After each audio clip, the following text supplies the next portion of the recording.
Update on my sister thinking that her husband is the father of my baby despite a DNA test proving he wasn't, and identifying the real father. Original story.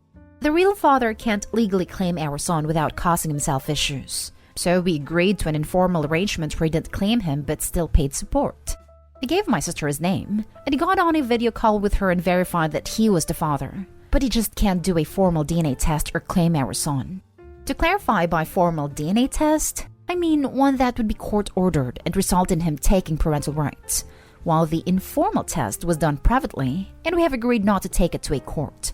Despite the actual father telling my sister that he was the father in the DNA test, my sister is still convinced that the father is her husband, as they share significant physical resemblance that ADVI dad also shares. Other than the physical resemblance, which I would say is debatable as he's a baby and looks like a potato most days, my sister suspects that her husband and I had an affair, because her husband and I have a lot in common and were friends before they got together, and it's really good with my son. We're also all living together, so she thinks there was opportunity. We told her until we were blue in the face that her husband wasn't the father, and we got another test through the same facility that did a test on the real father to prove it. But because it was done by the same facility, my sister then suggested that we switched the names on the test results. At this point, I have no idea what to do. She's being incredibly difficult for no good reason. She won't listen to us, and we don't know how to deal with it as we feel that she's locked onto this idea and won't drop it despite all the evidence we've given her. Any ideas? Now for the top advice before reading the update. Honestly, if she doesn't care to listen to you or to reason, maybe cut her off for a bit. That's a harmful thing to be saying about someone. Does she have kids? Is her baby the first family's grandkid? Part of the problem is that we live together, so there's only so much cutting off I can do. Neither of us can move out either. This is the first grandchild, and the first baby for several years. And I was actually the youngest family member overall before my son was born. But our parents aren't in our lives. Mom passed while dad sucks, so is not exactly a grandchild. Ask her to collect DNA samples of your son and her husband, and to send it off wherever she wants to get it tested. Then she can believe the results. We have said she can do that anytime she wants, but she has yet to arrange anything. I think you need to move out. This sounds quite delusional, and I do not see you resolving this in a quick manner. I can move out, but not immediately. We co-own the house we live in, and right now I need to stay here for financial reasons, as do my sister and her husband. The layout of the house does allow for some space to be enforced, but not much. Can't your baby daddy help you get a place that's safe to stay, for the kids' sake? He's still working out the finances on his end, so we have a consistent amount of support that he can realistically keep to. He is sending some money right now, but until the other financial plans are in place, the money he's currently sending isn't enough to cover everything. And now for the update. While I didn't fear for the safety of my child or myself, several commenters on the last post did. And when I showed my sister's husband a post, he admitted that he found a secret camera in their bedroom a few weeks ago. When I heard that, we agreed to deal with this now. We talked to my sister yesterday, saying that if she didn't give us a rational reason for her behavior, we would both go and stay with friends, separately, until she saw a mental health professional and we knew it was safe for all of us to be around her. She locked herself in a room. When her husband asked to be let into the room so he could get his bag to stay with his friend, they began arguing. And between rounds of arguing with him, she would come crying to me. Literally. Between us, we got the truth from her. While my sister has always told me that she was on the fence about kids, she told her husband that she definitely wanted them. Truth is, she has never wanted children, and doesn't think she ever will. She knew this before she and her husband got together, but lied thinking that after they married, she could talk him out of wanting kids. She managed to convince him that they should hold off on kids, until I had a baby, which prompted him to ask her about kids again. She realized she had to leave him, but then she lost her job, so he was supporting both of them.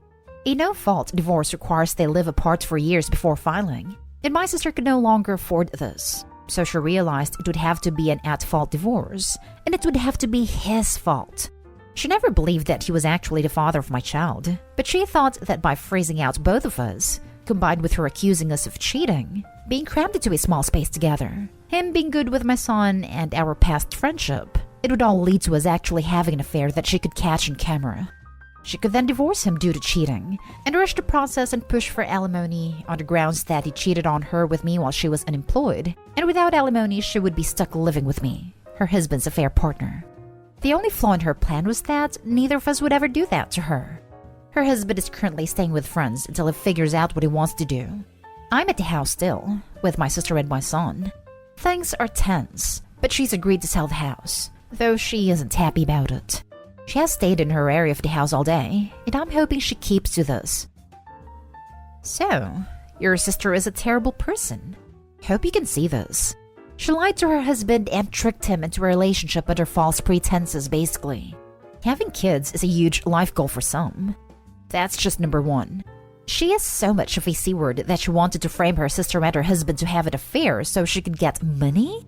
Jesus Christ, what a toxic person. I do know that it was terrible of her to lie to her husband like that. I was friends with him before they even met and set them up, because my understanding was that she was on the fence, but willing to have kids and he wanted kids, so I figured they could work the details out themselves. If I knew that she didn't mean it when she said she was on the fence, I never would have set them up.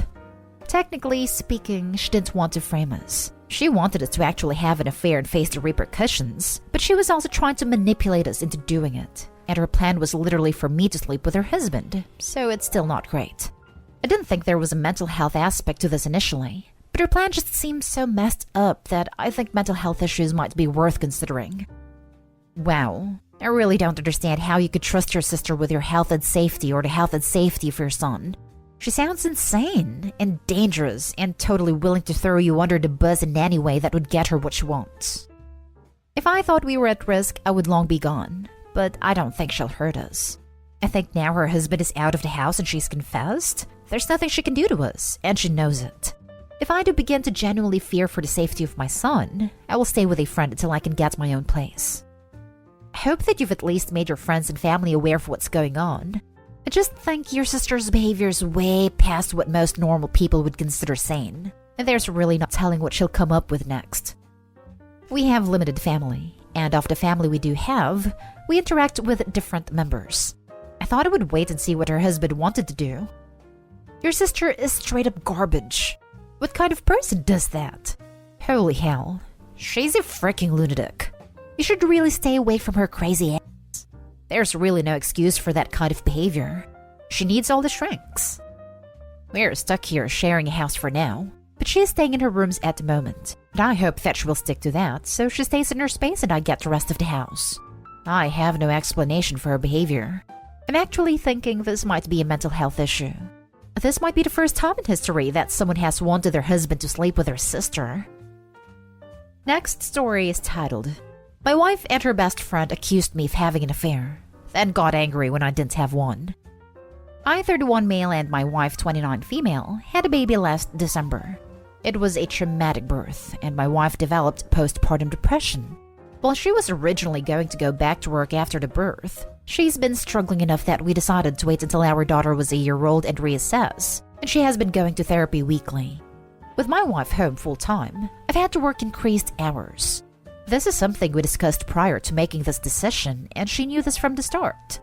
A few weeks ago, my boss approached me about a project that would require a lot of overtime in a short amount of time. It would both be great financially and for my career. I talked to my wife about it, and she agreed that I should say yes to my boss. For the 4 weeks I'd be working on this, my mother-in-law and her best friend Jessie, 29 female name changed, would come help out with some of the duties that I typically do. Jessie's a stay-at-home mom with a 4-year-old and a 2-year-old. She began coming over during the day and would watch the kids with my wife. 3 weeks into the project, it became clear that we'd need a few more weeks to get it together. I went home that night and talked to my wife about it. She said she was okay with it, but got very cold in the days after. It wasn't unusual behavior over the past few months, so I didn't think much about it and tried not to take it personally. During the last week of the project, I got home one night and saw that Jessie was still at the house. I didn't think much about it, said hi to her and my wife, and then went to go check on our daughter. But before I could get to her room, I heard Jessie say something along the lines of, "He doesn't even stop to greet you." Definitely a sign. I turned around and asked what it was a sign of. Immediately, my wife started crying, and Jessie started accusing me of having an affair. She told me that I must hate my wife because she has PPD, and I'm not attracted to her because she gained weight from the pregnancy. Neither of these things are true. I'm trying my best to help my wife through her PPD while supporting our family.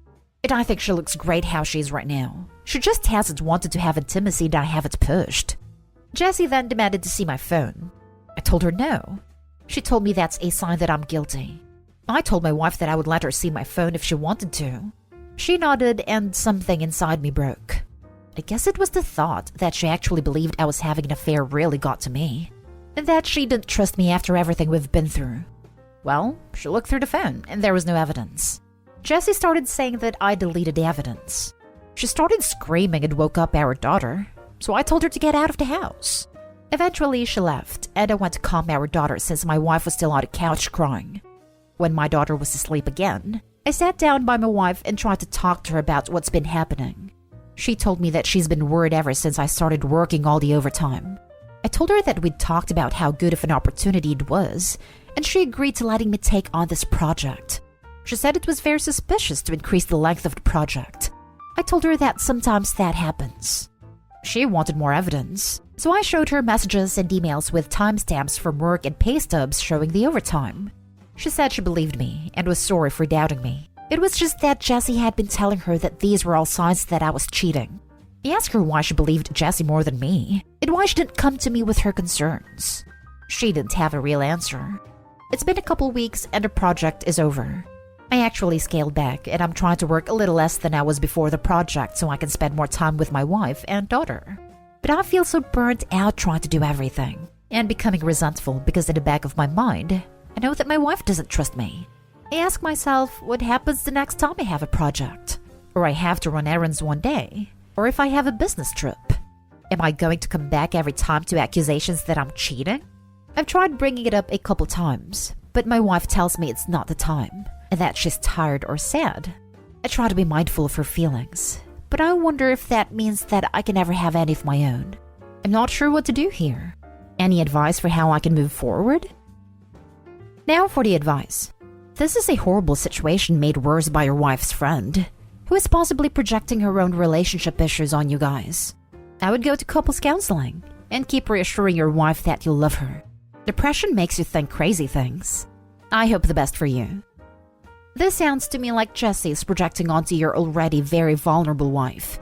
I'm happy to hear your wife is already seeing a therapist and totally agree that couples counseling is important. But just so you know, your feelings are valid. You are pushing yourself too hard and stretching yourself too thin. It's okay to feel the way you do, but please make sure you address your feelings. Don't bury them because it's not the right time. It won't ever be the right time, which is where couples counseling can come in to help force the conversation. You sound like a wonderful husband, and your wife sounds like she's pretty great too, and hopefully with some help you'll be back to your new normal with your little family. Best of luck, man. Jessie probably projected her own problems into your relationship. You have to tell your wife that she should trust you. Maybe some therapy. Her best friend damaged a lot of something that wasn't her freaking problem. She is the devil on your wife's shoulder. And Jessie should never be allowed in the house again. She's an enemy to the relationship. It's not just that Jessie's saying stuff like Opie's cheating. She's also undermining a new mother's confidence by saying her post-delivery body's less than appealing. She's playing Opie's wife's insecurities like an angel plays the harp. Why would you do this to someone you call friend? Last story. My friend group is torn over a fight I had with another friend because she asked me out. Me 27 male, and a girl Ava is 27 female. So Ava asked me out and it was in front of our whole group. I rejected her politely and she was understandably pissed. But she kept bugging me about why I rejected her because she knew that I found her attractive. True. I didn't want to say anything at first, but she kept pissing me off about it. So I finally told her it was because of her past multiple toxic relationships. She was shocked and angrily asked why I was judging her by her past. So I said that I didn't want to date someone who didn't respect herself and allowed herself to be willingly treated like dirt, and kept repeating the cycle. She had complained constantly to us and we told her to not date jerks, but she never listened. She then called me an incel and superficial and said that she was just having fun. So I asked her why she couldn't have the fun with me, and she said because I was the boring/husband kind of boyfriend. Not gonna lie, that hurt me a bit because I've got a low-key life. Work, play football, and hang out with friends. I've had multiple relationships, but gotten screwed/cheated on because I've not paid attention to the girl 24/7, or that I was too nice. I got angry at her and said that she was just an old hag who couldn't have fun anymore because her makeup couldn't hide her ugliness, which I regretted instantly. She was in tears and left the apartment crying and went home. The rest of the dinner was pretty awkward in silence, and soon everyone left. Some of my guy friends called me later saying it was alright, and that I didn't do anything wrong, and she was asking for it. But some of my gal friends said that Ava was confessing to me and was in a vulnerable position, and I hurt her a lot. I've got no idea what to do. I don't want to mess up the group over this. She asked you in front of the friend group. She did this out in the open to put pressure on you to say yes. The hag comment might have been a bit much, but Ava isn't all innocent toxicity here. She's disrespectful to people's no. I'd suggest avoiding Ava. Keep cordial but not friendly. Continuing to have fun with your friends and enjoy yourself. She got ugly on you first. Aha! Flip the sexes. If a guy had asked a girl out in front of everyone and pressured her, the Reddit goblins would goose step to a different tempo. Your response wasn't great, but I don't know what she was thinking doing that right then and there. I'd apologize for what was said and how it was said, but that's just me. And then demanding an answer as to why he said no while still in front of everyone. How awkward and uncomfortable for him that must have been. Like she was starting out with no boundaries or consideration already and then pushed, turning it into a scene. More toxicity, Ava.